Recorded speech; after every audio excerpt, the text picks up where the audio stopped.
মনে হয় যে গুরুত্বপূর্ণ হচ্ছে গিয়ে যে মানুষ দেখতে যাক, ওয়ার্ড অফ মাউথ ছড়াক, মানুষ এঙ্গেজ করুক সিনেমাটার সাথে, সিনেমাটাকে চান্স দিতে হবে সাবা সিনেমাটাকে। কারণ আমরা অনেকেই ভাবি আসলে যে নাচ থাকবে, গান থাকবে, এন্টারটেনমেন্ট থাকবে, কিন্তু সাবাতে আসলে ওগুলো নাই।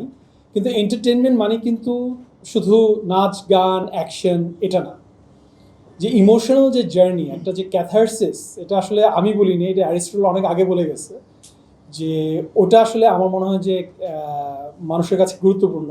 আমরা যখন কোনো ড্রামার কোনো একটা যে আইকনস দেখি, আমরা দেখি যে একটা হ্যাপি ফেস আর একটা স্যাড ফেস। সো সবই তো আসলে ইমোশনাল এক্সপিরিয়েন্স দেয় মানুষকে, এবং ওই ক্যাথারসিসটা আসলে আমার মনে হয় যে মানুষকে একটা ম্যাজিক্যাল জায়গায় নিয়ে যেতে পারে, যেটা সিনেমা হলে একসাথে কমিউনিটি দেখলে অন্যান্য মানুষের সাথে ওটা পাওয়ার সম্ভাবনা আরও অনেক বেশি। বাংলাদেশের একমাত্র স্মার্ট সিটি বসুন্ধরা এখন আরো নিরাপদ, আধুনিকতায় আরো এক ধাপ এগিয়ে।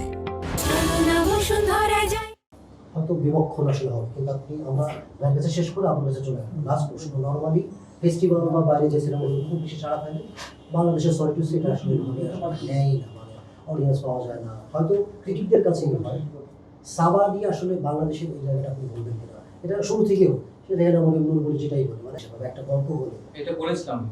সেটাই এই প্রশ্ন আসল লাগে। পরিচালকের কাছে কি থাকে বলুন? অ্যাজ আ নির্মাতা, ফিল্ম মেকার, আমার খুবই আগ্রহ সাবা বাংলাদেশের অডিয়েন্সের কাছে দেখানো।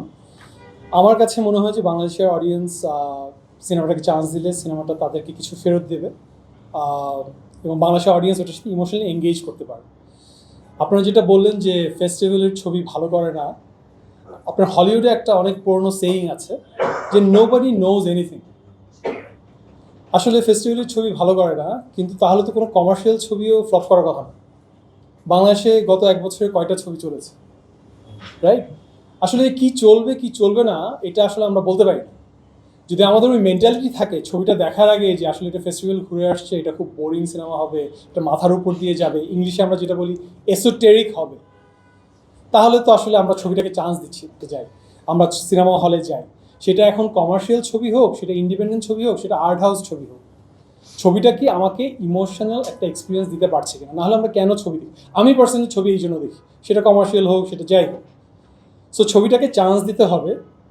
আসলে এরকম কোনো আমার কাছে মনে হয় না কোথাও পৃথিবীতে, তাহলে টম ক্রুজের কোনো সিনেমা কোনো দিনই ফ্লপ করতো না। আমরা যে বাইরের কথা বলি, শাহরুখ খানের কোনো সিনেমা কোনো দিন ফ্লপ করতো না, কারণ ওনারা তো অনেক বড় স্টার, ওনারা তো কমার্শিয়াল ছবি করে, তাই না? সো কমার্শিয়াল ছবি তো ফ্লপ করে। বাংলাদেশে কয়টা কমার্শিয়াল ছবি গত এক বছরে খুব হিট হয়েছে? সো ছবিটাকে সুযোগ দিতে হবে।